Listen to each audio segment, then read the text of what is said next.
say, oh, and then that day they gave me Joan sneakers. Could you believe that? I never even thought I would ever see them in my life, because I thought, they had gotten destroyed. And then they give me the sneakers, and there's 25 people around me, and they're giving me her sneakers. From 1973? Yeah. Oh. They had them in the, saving them. And usually they don't give things away. And they gave me the sneakers, and I didn't even know I was getting them. And all these people are waiting. They know that I'm going to be getting the sneakers. And then I just gulped. I mean, you could see it. I could send it to you, Brian, and Dr. Takujian. Harold? Okay, Harold. It's too hard to say that. But anyway, but then I was lucky, because I could have had a flood. And all of them are there, and they're looking, and then everybody would have a flood. So I was very lucky. And I'm going to tell you, Brian, one of the ways, see, it's good that you go to Fordham. You're very fortunate to go to Fordham, because you have a lot of different opportunities there, not just with education, also with values. You see, something about that. And I'm going to tell you, one of the things that helped me a lot was having, whatever faith you have, but having faith. With me, it was Catholic faith. And because of that, I had that structure. So if you have that structure that you believe in, not that you're artificial about it, like you have to make it like you really don't believe it. And it's awesome, because it's, I had a higher power above me that was going to help me. Even though you'd wonder why does that happen, okay, and why does it happen? But if you really believe, that's not going to last too long, that doubt. I think with most people, that's what would happen. And that's what happened with me, okay, with that part. But we're going to go all over the place. We're going all over the place tonight. Yes. We have another meeting at around 7:30. So we'll just take about 15 or 20 minutes of your time. Okay. And Brian is actually a Bronx High School of Science. Oh, wow. He's a high school student. Oh. And he heard about what a hero you are, that you really overcame so much. Mm-hmm. And he's got some questions for you, so let me just turn it over to Brian. Okay. Great. Okay, Brian. Can I just ask you one question? Do you live in the Bronx?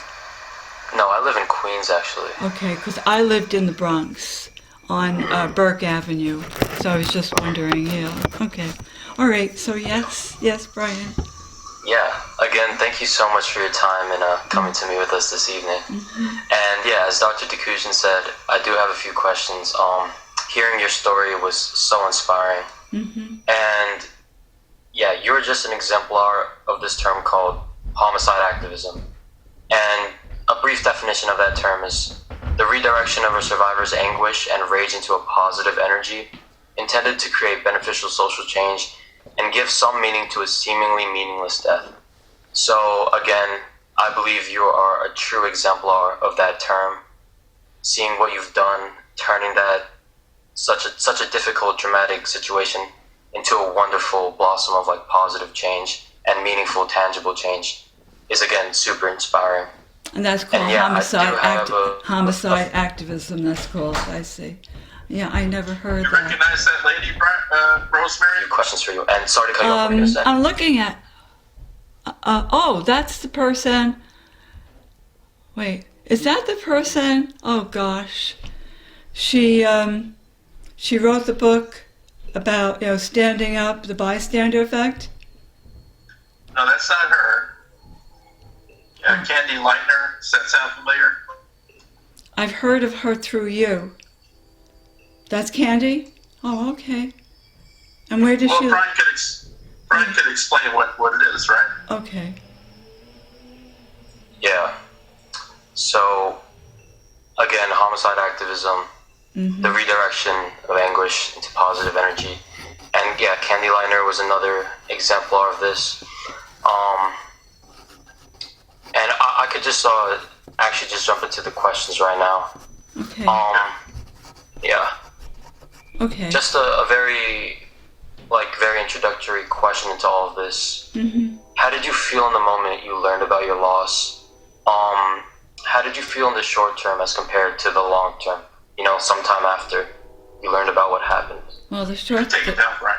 the short term was, of course, at that moment, and I did know that she had been killed by him, with my own intuition, how she was trained. She was trained not to go into anybody's houses, and even at that time, that was very unusual because kids were going in all over the place, and they would go into each other's houses. And I remember going there that night. I wanted to ask him myself, even though when I went there, I'm going to tell you, I knew he had done it, because that's the only place she went to. She went there, and like I said, she would not be like, like haphazard about things. She would be communicating to me. And so when I went in there and I saw him and how he said no to me, at that time there was a fire truck passing by, and the fire truck was from the town, and the fire truck seemed like it was like 2 blocks long, even though it was about a half block. So that's the way it seemed to me. And when I saw it, and the door was open, I had gone with my oldest son at that time, and he was 9. I said, you stay out there. And I went inside the foyer. I wanted to be on her steps. You see, I knew so much that it was that. And when I saw the fire truck, I was starting to get upset, but I just had little tears. And he just separated from me and went up the stairs. This was a bi-level house. So I came out and I saw the detective. I told the detective he was in front of our house. They had just come. They were starting to come and over. And I said, he did it. And you know what the detective said? You know what he said? He said to me, oh, calm down. To those words. And I go, oh my God, this is what I'm going to have to get into? Isn't that bad enough that, I know my daughter's been taken? Even though I never said anything to anybody. So when I always would keep a 2% open. Okay, Brian, always a 2% open. Because, your gut and your intuition is not 100%. And then I hope too, hope that you just hope into, because that helps you, that was helping me to be strong. Because I had 2 other children too. And so then what happened was, I remember the first moment when the priest came in and the chief of police came into my house. I saw them coming up the steps because we had the front door open, just the storm door was closed, and that was just glass. And I go, ugh. So to delay, this is where I reacted, to delay, I took the tablecloth off the table, but I was just to get my breath. And then when they told me, I said, I want to kill him. That's what I said. Even though I didn't mean it. I knew that was the last thing. But it just I was so angry, so mad, so everything. And that's what I said. And then instead of like there were relatives in the living room, and everybody was really all kinds of screaming, But I didn't scream. That's what I said. And then the priest says to me, oh, you shouldn't be saying that. I go, oh, not another one. So the chief of police says, leave her alone. And I go, there is a person that's really together. And it was that chief of police that led everything and was so exact with things that made this be a very like truthful thing. It wasn't like with a lot of ego stuff, a lot of twisted stuff. It was beautiful that way. And then I remember the first 3 months, I didn't like to listen to the radio. It was very hard. It was just so painful. Just so painful. And then I said... At what point did you realize that you could do something positive? Well, it happened... Was it weeks or months? No, it happened after 3 months. When I said, I don't want to be living this way. This is too, it's not... I just don't want to be living this way, So I knew we had gotten $2,500, and at that time that was a lot, from the community. So the community had helped and searched hundreds of people. I didn't know who was involved. So to say thank you to them, I says, why don't we put a grotto out on the church grounds if they let us do it, and they did. And we put a grotto there with the Blessed Mother and a plaque of Joan. And people could go there 24/7. It doesn't matter, what religion you are. People have gone there and they still go for much help. And with doing that, I did not know that was going to be therapy for me. That took 15 months. So therefore, I was doing something where it wasn't that Joan, you're blocking, like Joan was still there. Joan was there, that you're doing something to honor her life. And then meanwhile, her life is going to be making a difference for these people, because when they go there and see her picture, they'll say hello and whatever, and they might talk to her and so forth. So that's how it started. Yeah. And then what I would do is look for signs, because Joan died on Holy Thursday. She was found on Easter. I never heard of such a thing in my life. And then you take Joan, like this very contented, happy, strong, like a leader type. They told me that's the way she was in ballet class. Athletic with the ballet, musically inclined, could pick up music, very caring, compassionate, was like a person that had that empathy. So you take the three. So you know what I did? And this is what I would recommend to other people. You look for a sign. So every day I'd look for a sign. And then that was a positive thing. Instead of, now I gotta stay here in this chair. Oh my God. Those thoughts were there, but it wasn't that they were taking me over. Because I was looking for that sign. And I see a sign. I'd be so happy. Maybe you wouldn't get every day. But then I knew something hopeful was going to happen because of those days. But that's the way I thought, and I think the person needs to be open. You need to, more open you are, and more, then you become creative. And everybody is creative, even though they don't think so. And so what happened was, in '93, 20 years later, I'm told that if I didn't fight to keep the killer in prison, he would be out. He was a serial killer besides being a pedophile, and he was going to kill a lot of people. So then, that's when things really change, and I said, now we got to change things.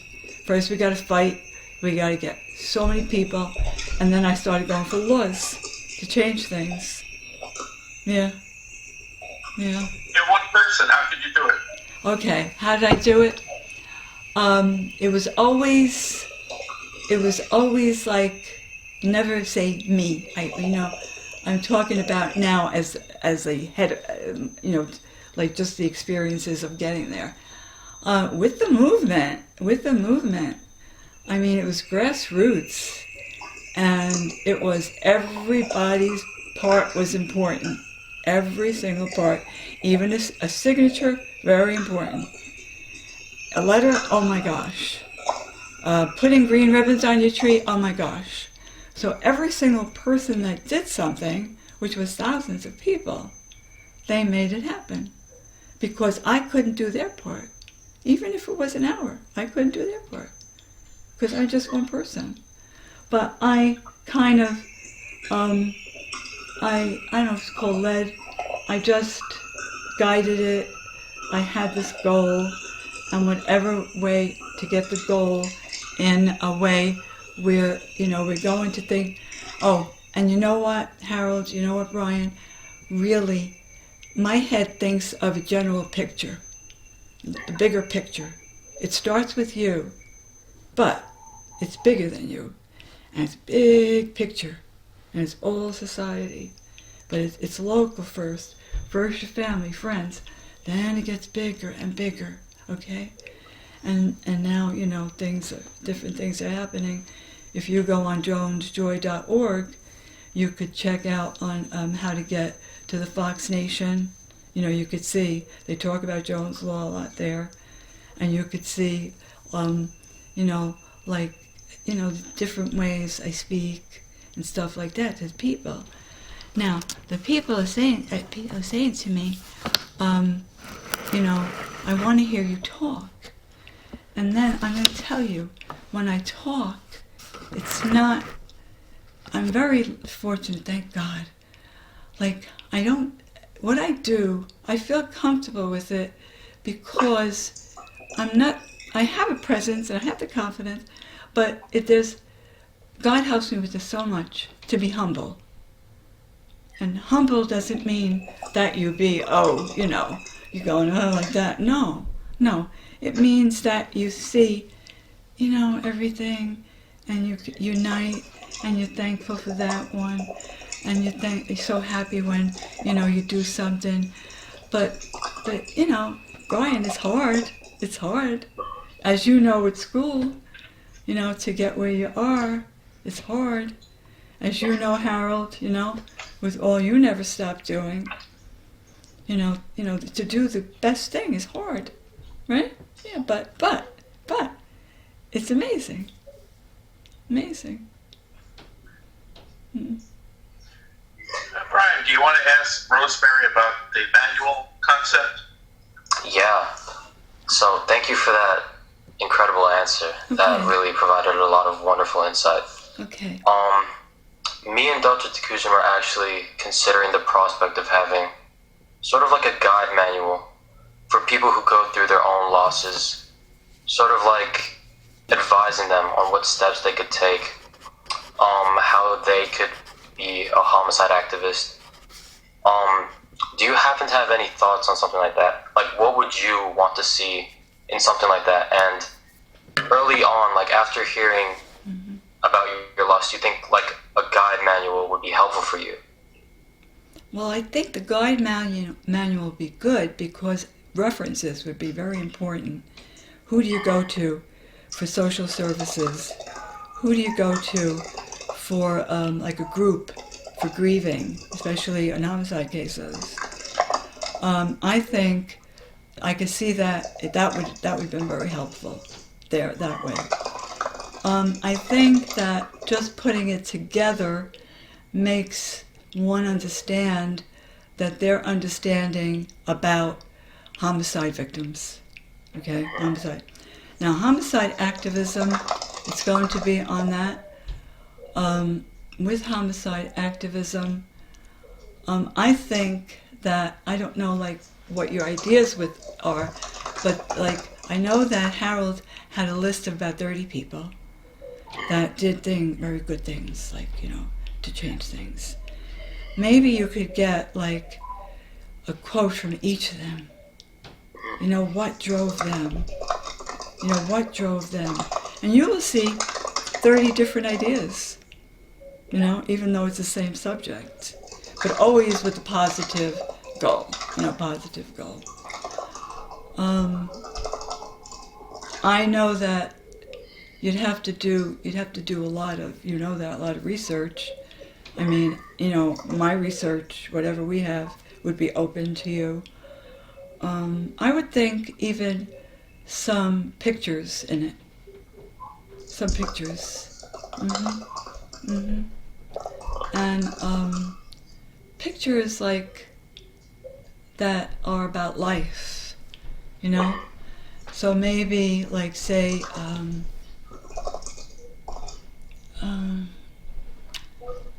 for instance, Joan liked daffodils. So you put daffodils there, you know? And it just, and then another person, their child might have liked cherry pie. You put it, the point is to make it creative, but you don't have to always put the picture of the person. Because that, Rosemary, yeah. have you been contacted by others who have lost their child? I have been contacted by people that have been abused. I have been involved with people that are into, they're involved like with live radio, with human trafficking. They wanted me to go on. As far as the victims, the activism, someone like abused by a professional. So it's all anonymous. I'm helping that person now.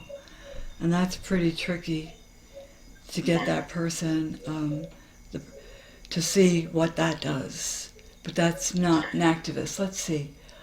I imagine if I lost my child through homicide, I'd probably reach out to somebody like you who has been through it to ask for advice. But the people I reach out to were not that way, right? Not that category. Not activists, no. Because there aren't many people, that are activists in the subject. Because most of them, right? They'll sit in their pain, or a lot of them will block it out. A lot of them will just think, I'm the only one that has the pain, So nothing. Why do you react differently? I act differently, yeah. Yeah. Joan is a lot like I am. Joan is with social justice. I was social justice. And, for people, seeing a bigger picture. But the activists, let's see. I've had people come to me that have lost children through murder, through homicide, for help. Yes. Yes. They have. Yes, that. But not activists. So I could think of, Masoni, I could think of Canner, right off. Oh, and they keep on saying how important it was that, it helped them so much that they didn't go into deep, deep depression. There was another one, Monterano. I have to think about it, yeah, because I never made a list.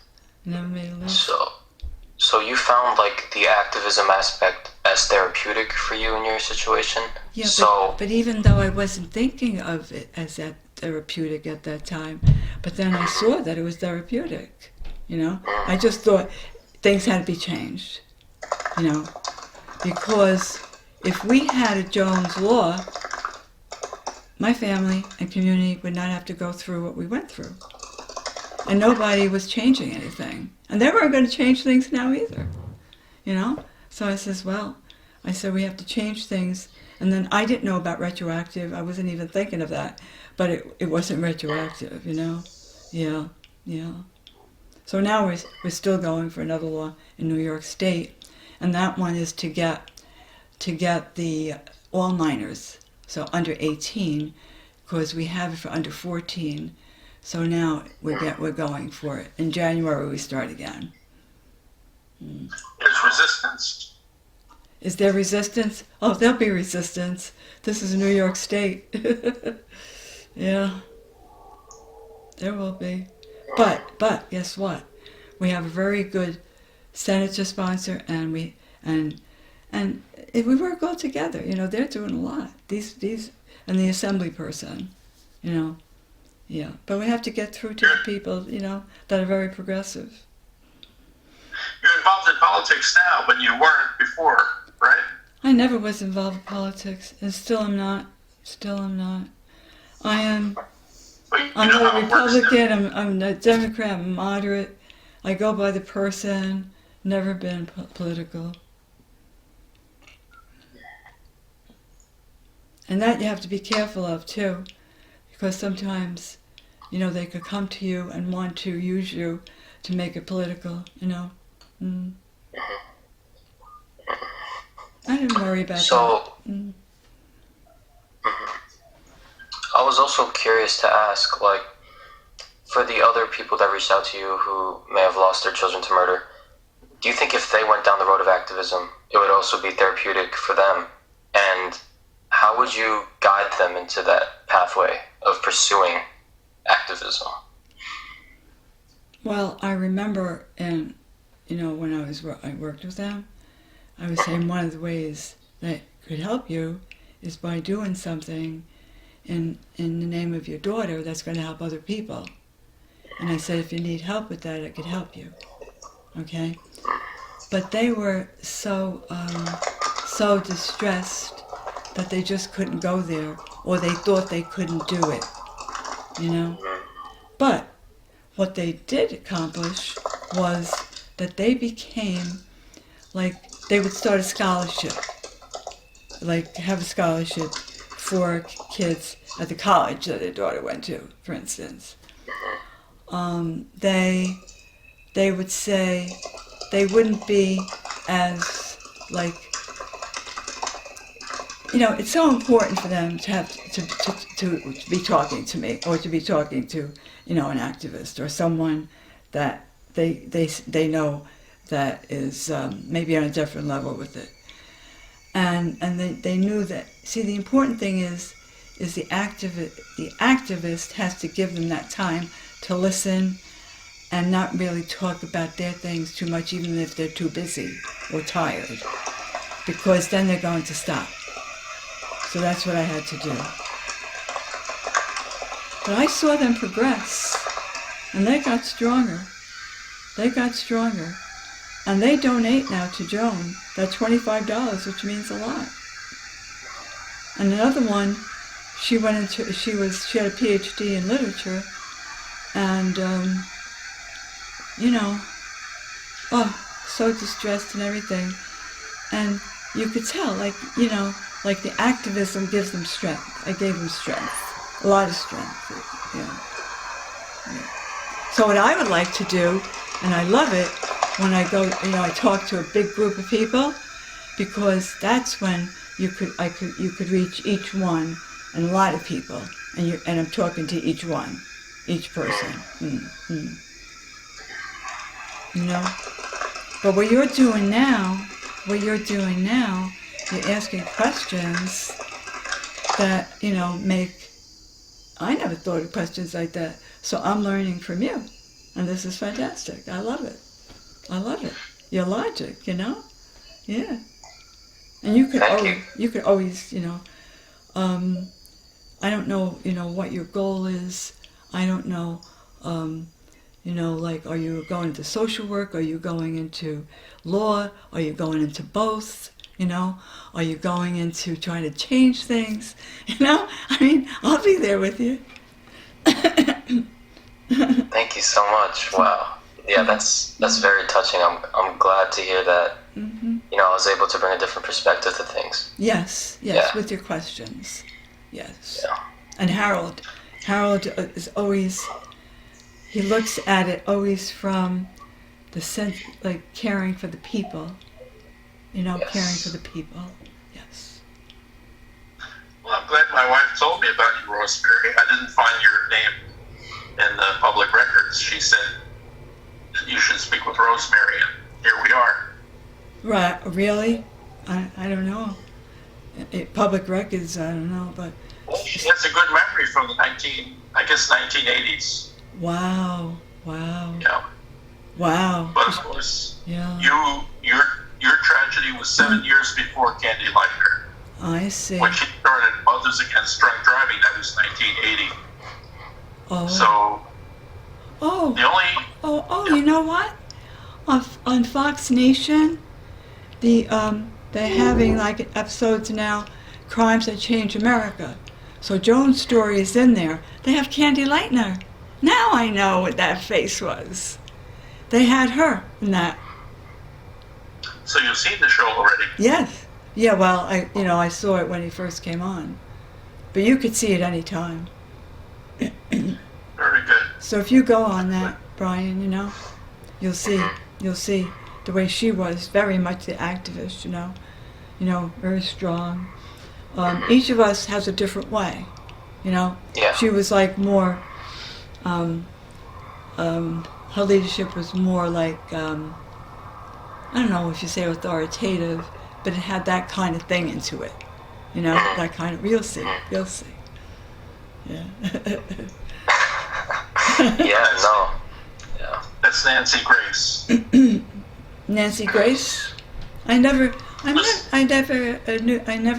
spoke to Nancy Grace. Who is the host of the show?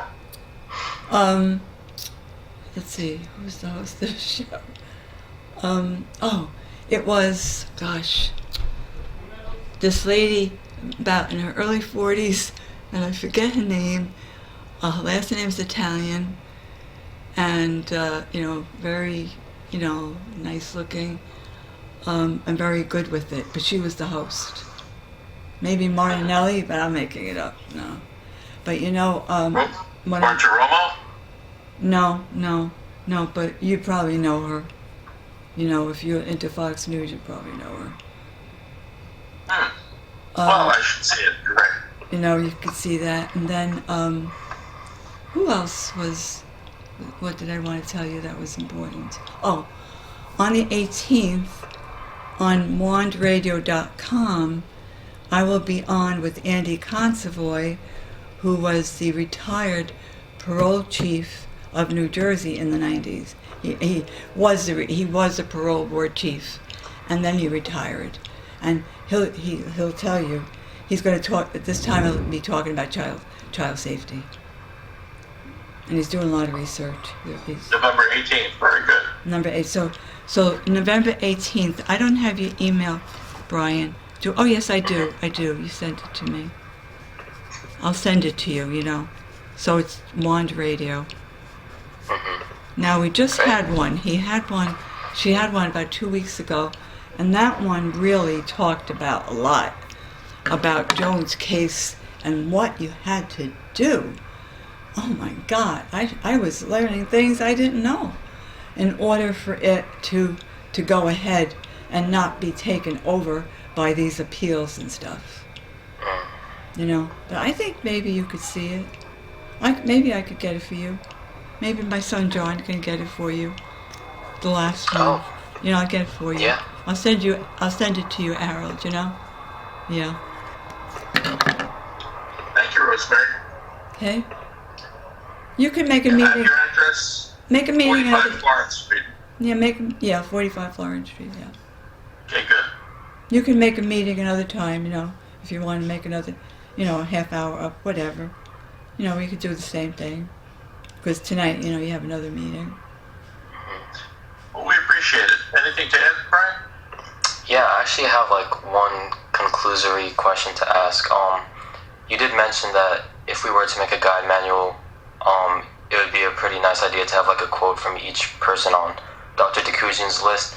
So I know you said a lot of wonderful things tonight, but I wanted to ask, was there a specific quote from you that you would like to see if we ever did make a guide manual like that? Mm-hmm. Well, I think that the tragedy starts with you, with your child, but it doesn't end with you. And when you see the picture, the bigger picture, which involves many people, what happens is you want these people. I'm giving just a very big thing quote, right? But I make it small. You'd want these people to be thinking of. You'd want to be thinking of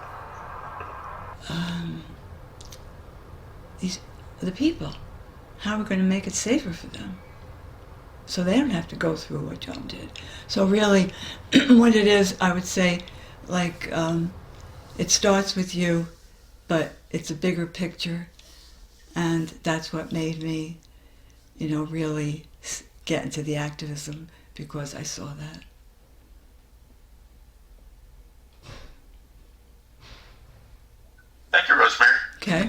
Okay? We appreciate your time. Yes, And thank you so much.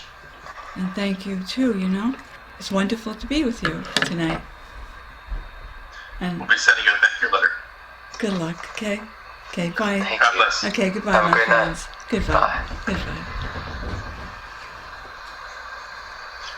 Thank you. I'll compare notes with you when we get a chance, Brian. Of course. Okay. Good. How much did we do it? Because you had another meeting. 37. Okay. Yeah, you had another meeting. Oh, you had another meeting? That's good enough for me. Oh, very intense. Very intense. He's so smart. They're all so smart. They're so smart. I love it. I love His it. kids and him and all His those, logic. like, Oh, all you this have to hear his intellectual- questions. They're beautiful. He's so focused. You know? Wow. He went to the Bronx High School of Science.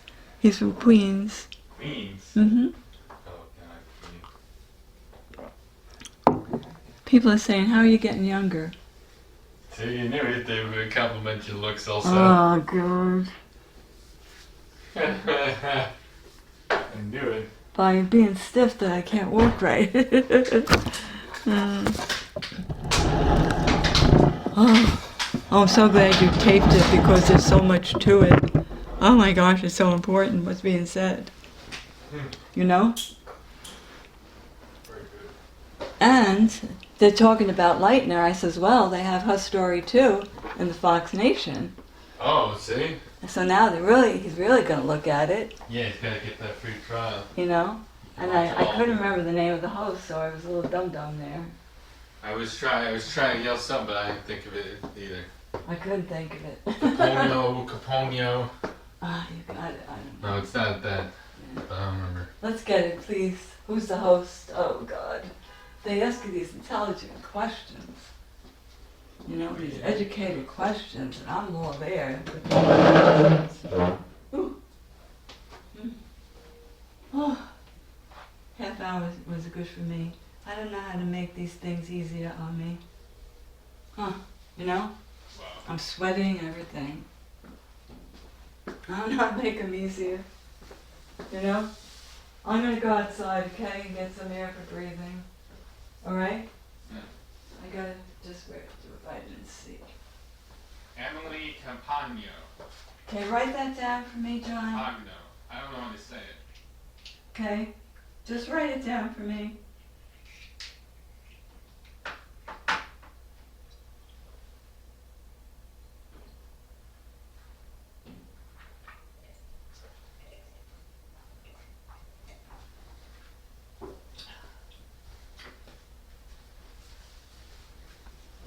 I said, you know, it'd be good if you could